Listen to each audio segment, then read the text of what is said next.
Dear students, मैं संतोष सिंह आप सभी लोगों का स्वागत करता हूं आपके अपने यूट्यूब चैनल डीजे सर पर। आज का यह वीडियो क्लास 10th के बच्चों के लिए बहुत ही इंपॉर्टेंट है क्योंकि इसमें हम लोग बात करने वाले हैं सामाजिक विज्ञान के बहुत ही महत्वपूर्ण बहुविकल्पी प्रश्नों की सीरीज के बारे में। इसलिए प्रश्नों में अंत बने रहेगा। सभी जो प्रश्न है बहुत ही मोस्ट इंपॉर्टेंट है और आपके बोर्ड एग्जामिनेशन में ये सभी जो प्रश्न है वो पूछे हुए हैं, इसलिए प्रश्नों की श्रृंखला में अंत तक बने रहिएगा। तो चलिए आइए हम लोग स्टार्ट करते हैं। लेकिन स्टार्ट करने से पहले आप लोगों के लिए एक बहुत ही महत्वपूर्ण मैं नंबर प्रोवाइड कर रहा हूँ, 950 690 225 7। इस नंबर को आप सेव करिए और फ्री में क्लासेस ज्वाइन करिए, वो भी पूरे के पूरे सब्जेक्ट के जो भी साइट्स हैं आपके। तो जो क्लास 10 के जितने भी बच्चे हैं उन सभी पर इस वीडियो को शेयर जरूर कर दें और इस नंबर को जरूर बता दें, खासतौर पर उन बच्चों को जो कि इकोनॉमिकल वीकर हैं। 950 690 225 7 ये हमारा व्हाट्सएप ग्रुप नंबर है। तुरंत फटाफट इसका उपयोग करिए और अपने बोर्ड एग्जामिनेशन में एक बेहतर परसेंटेज की ओर अग्रसर हो जाइए, क्योंकि इस बार का हम लोग का लक्ष्य ही है अब की बार बोर्ड प्रवार। तो पहला हम लोग का प्रश्न देखिए क्या है, पुनर्जागरण युग का अभ्युदय किस देश से हुआ था। बहुत ही इंपॉर्टेंट प्रश्न है, पुनर्जागरण युग का अभ्युदय किस देश से हुआ था। ऑप्शन नंबर अ दिया गया है रोम से, ऑप्शन नंबर ब दिया गया है इटली से, ऑप्शन नंबर स दिया गया है ब्रिटेन से, ऑप्शन नंबर द दिया गया है अमेरिका से। तो देखिए पुनर्जागरण युग का जो अभ्युदय हुआ था वो इटली देश से हुआ था। ठीक है, तो पहले का जो ऑप्शन नंबर ब है वो करेक्ट हो जाएगा। अपनी पूरी कर लीजिए तैयारी, क्योंकि इस बार है आपकी बारी।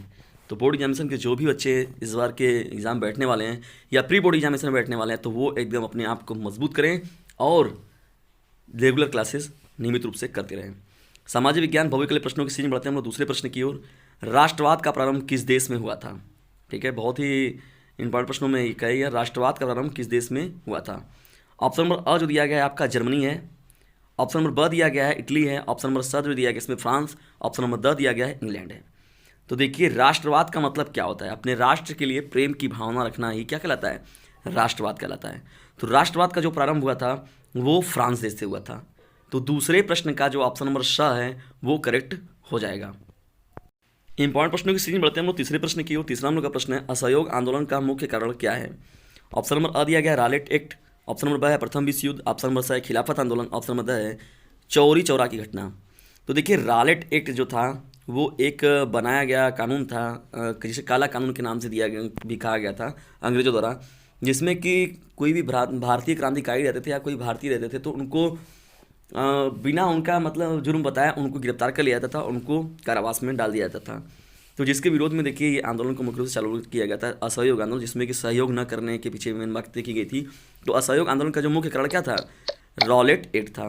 तो तीसरे प्रश्न का जो राइट आंसर हो जाएगा ऑप्शन नंबर अ करेक्ट हो जाएगा। चलिए मोस्ट इंपॉर्टेंट प्रश्नों की सीरीज बढ़ते हैं हम लोग चौथे प्रश्न की ओर। चौथा हम लोग का प्रश्न है, 1848 की फ्रांसीसी राज्य क्रांति के फलस्वरूप क्या हुआ। जो दिया गया आपका इसमें ऑप्शन है, ऑप्शन नंबर अ है निरंकुश राजतंत्र की स्थापना हुई, ऑप्शन नंबर ब है सीमित राजतंत्र की स्थापना हुई, स जो है सैन्य शासन की स्थापना हुई, ऑप्शन नंबर द है गणतंत्र की स्थापना हुई।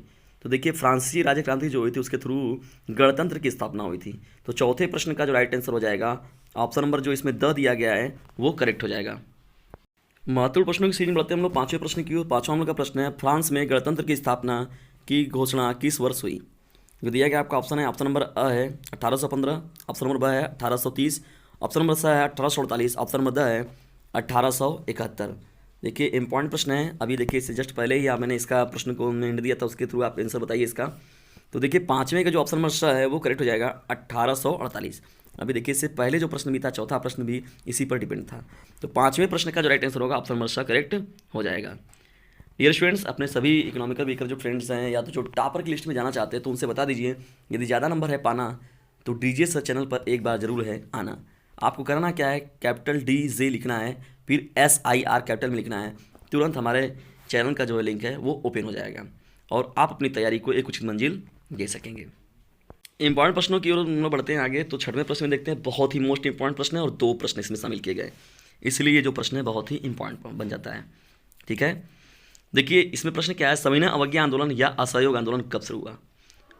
तो देखिए अगर एक प्रश्न कोई पूछा आ जाता आपसे, सविनय अवज्ञा आंदोलन कब शुरू हुआ, तो ऑप्शन नंबर अ दिया गया 1930, ऑप्शन नंबर ब दिया गया 1920, ऑप्शन नंबर स दिया गया 1919, ऑप्शन नंबर द दिया गया 1924 ईस्वी में। तो सविनय अवज्ञा आंदोलन की शुरुआत जो हुई थी वो 1930 में हुई थी। तो अ जो होगा इस प्रश्न का राइट आंसर हो जाएगा। जबकि यदि दूसरा प्रश्न पूछिए आपसे, असहयोग आंदोलन कब शुरू हुआ था, तो इसका जो राइट आंसर हो जाएगा ऑप्शन नंबर बी करेक्ट हो जाएगा 1920 में। सविनय अवज्ञा का मतलब होता है आज्ञा का मतलब होता है पालन करना, अवज्ञा का मतलब उल्लंघन करना। तो सरकार की आज्ञा का पालन न करना, देखिए सविनय अवज्ञा आंदोलन उसके लिए था। असहयोग आंदोलन का मतलब सहयोग न करना, ठीक है। तो यहाँ पर क्रमशः जो होंगे और वह दोनों के राइट आंसर हो जाएंगे। 7वें प्रश्न की ओर बढ़ते हैं। 7वां हम लोग का प्रश्न है, महात्मा गांधी दक्षिण अफ्रीका से वापस कब लौटे। बहुत ही इंपॉर्टेंट प्रश्न देखिए है ये कि महात्मा गांधी जी दक्षिण अफ्रीका से वापस कब लौटे। अ है 1914 में, ब है 1915 में, स है 1918 में, द है 1919 में। देखिए इस प्रश्न का जो राइट आंसर होगा ऑप्शन नंबर ब करेक्ट हो जाएगा 1915 में। तो 9 जनवरी को देखिए ये था, कई वर्षों के बाद महात्मा गांधी जी जो थे वो दक्षिण अफ्रीका से वापस लौटे थे, जो प्रवासी दिवस के रूप में हम लोग मनाते हैं कि बहुत दिनों के बाद वो अपने स्वदेश लौटे हुए थे। तो इसलिए उनकी याद में देखिए प्रत्येक वर्ष जो मनाया जाता है, जो NRI लोग आते हैं भी यहाँ पर हम लोग के देश में, जो कि भारतीय लोग जो कि दूसरे देशों में रहते हैं, तो वो लोग आते रहते हैं वो प्रवासी दिवस के रूप में। तो ये 7वें प्रश्न का जो राइट आंसर होगा इस प्रश्न में ऑप्शन नंबर ब करेक्ट हो जाएगा। इंपॉर्टेंट प्रश्नों की सीरीज में बढ़ते हैं हम लोग 8वें प्रश्न की ओर। इटली या जर्मनी, देखिए इटली या जर्मनी के एकीकरण में मुख्य भूमिका किसकी थी। तो यहाँ और नहीं रहेगा, यहाँ रहेगा कि इटली का एकीकरण अलग चीज़ है, जर्मनी का एकीकरण अलग चीज़ है। इटली के एकीकरण की अगर बात आ जाए तो इटली के एकीकरण की मुख्य भूमिका किसकी थी। तो देखिए इटली के लिए जो मुख्य रूप से जिम्मेदार थे ज्यूसेप्पे गैरिबाल्डी थे, ठीक है। ज्यूसेप्पे गैरिबाल्डी जो थे वो इटली के एकीकरण के लिए मुख्य रूप से जिम्मेदार थे। जबकि यदि अथवा में अगर आपसे पूछा जाए, प्रश्न दिया गया इसमें जर्मनी के एकीकरण में मुख्य रूप से जिम्मेदार किसकी भूमिका थी, तो यहाँ पर देखिए ऑप्शन नंबर ब जो होगा इसकी ओर हम लोग अग्रसर हो जाएंगे। ऑटो हान बिस्मार्क जो था वही सबसे मुख्य व्यक्ति थे जो जर्मनी के एकीकरण के लिए जिम्मेदार थे। तो क्रमशः के 2 देखिए प्रश्न यहाँ पर मैंने आपके तैयार करवाए। तो देखिए एक एक प्रश्नों में मैंने 2-2 प्रश्नों को 3-3 प्रश्नों को भी शामिल किया हुआ है, जो कि आपके लिए बहुत ही, हिंदी का जब आप PDF देखेंगे तो उसमें देखेंगे मैंने एक एक प्रश्न में 4-4 प्रश्नों को हल कराया हुआ है। यहाँ पर देखिए 2 प्रश्नों को आपको मिले, दोनों अपने आप में बहुत ही महत्वपूर्ण है। 9वें प्रश्न की ओर बढ़ते हैं। 9वां हम लोग का प्रश्न है, नेपोलियन का संबंध किस देश से था। बहुत ही इंपॉर्टेंट प्रश्न है, नेपोलियन का संबंध किस देश से था। ऑप्शन नंबर अ है जर्मनी, ऑप्शन नंबर ब है इटली, ऑप्शन नंबर स है फ्रांस, ऑप्शन नंबर द है इंग्लैंड।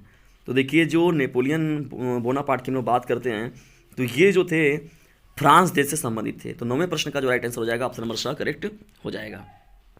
महत्वपूर्ण प्रश्नों की सीरीज में बढ़ते हैं हम लोग 10वें प्रश्न की ओर। 10वां हम लोग का प्रश्न है, सविनय अवज्ञा आंदोलन में महात्मा गांधी ने नमक को अत्यधिक महत्व क्यों दिया। ऑप्शन नंबर ए नमक का प्रयोग अमीर गरीब सभी करते थे। ऑप्शन नंबर ब था यह भोजन का अभिन्न हिस्सा था। अभिन्न मतलब कहा जाए तो बहुत ही महत्वपूर्ण ये भाग है। स है नमक तैयार करने पर सरकार का एकाधिकार था। ऑप्शन नंबर द था इनमें से सभी। तो इसलिए देखिए इसमें महत्व दिया गया, जो ऑप्शन नंबर द होगा वो करेक्ट हो जाएगा, इनमें से सभी। लेकिन नमक का प्रयोग गरीब अभी सभी करते हैं, भोजन का यह अभिन्न हिस्सा भी है, और नमक तैयार करने पर सरकार का एकाधिकार था जिसे यह दूर करना चाहते थे। इनमें से सभी जो ऑप्शन है वो करेक्ट हो जाएंगे। तो 10वें प्रश्न का ऑप्शन नंबर द करेक्ट हो जाएगा। करो या मरो का नारा किसने दिया था। बहुत ही इंपॉर्टेंट प्रश्न देखिए। Option number A Subhash Chandra Bose, option number ब है Mahatma Gandhi, option number C है Bhagat Singh, option number the है बाल गंगाधर तिलक। तो देखिए यहाँ पर 11वें प्रश्न का जो राइट आंसर हो जाएगा ऑप्शन नंबर ब करेक्ट हो जाएगा, महात्मा गांधी। महात्मा गांधी जिन्हें हम लोग सत्य और अहिंसा के पुजारी कहते थे, देखिए उनको भी इस नारा का सहारा लेना पड़ेगा अंतिम में, करो या मरो का। तो देखिए वही जो अंतिम में भारत छोड़ो आंदोलन जो प्रारंभ किया गया था, और यहाँ पर देखिए क्रिप्स मिशन वापस जाओ का नारा दिया गया था। तो करो या मरो का नारा उसी समय दिया गया था, और किसके द्वारा दिया गया था, महात्मा गांधी जी के द्वारा भी। मतलब वो भी अंग्रेजों से अंतिम में पीड़ित इतना ज़्यादा हो गया कि उन्हें भी कहना पड़ा कि करो या मरो का नारा देना पड़ा। तो 11वें प्रश्न का जो राइट आंसर होगा ऑप्शन नंबर ब करेक्ट हो जाएगा, महात्मा गांधी। चलिए मोस्ट इंपॉर्टेंट प्रश्नों की सीरीज में हम लोग बढ़ते हैं अगले प्रश्न की ओर, और आज के इस सेशन का हम लोग का ये अंतिम प्रश्न भी रहेगा। 12वां प्रश्न। प्रश्नों का जो ऐसे ही महत्वपूर्ण जो सीरीज है वो आपको मिलती रहेगी नियमित रूप से, उसके लिए आपको चैनल से जुड़ना जरूर अनिवार्य है। और जो मैंने आपको नंबर बताया 950 690 257, इस नंबर को खुद भी सेव कर लें और अपने सभी फ्रेंड सर्कल में भी शेयर जरूर कर दें। इसे आप दूर से दूर तक फैला दीजिए ताकि हम आपके साथ लाइव इंटरेक्ट होकर आपसे अच्छे खासे डिस्कशन के रूप में, या एक जो आपका जो क्लास मिलता है, आपके एकेडमिक क्लास मिलते हैं आपके स्कूल में, उस प्रकार से मैं आपको क्लास दे सकूं। देखिए 12वां हम लोग का प्रश्न है, वंदे मातरम गीत के लेखक कौन थे।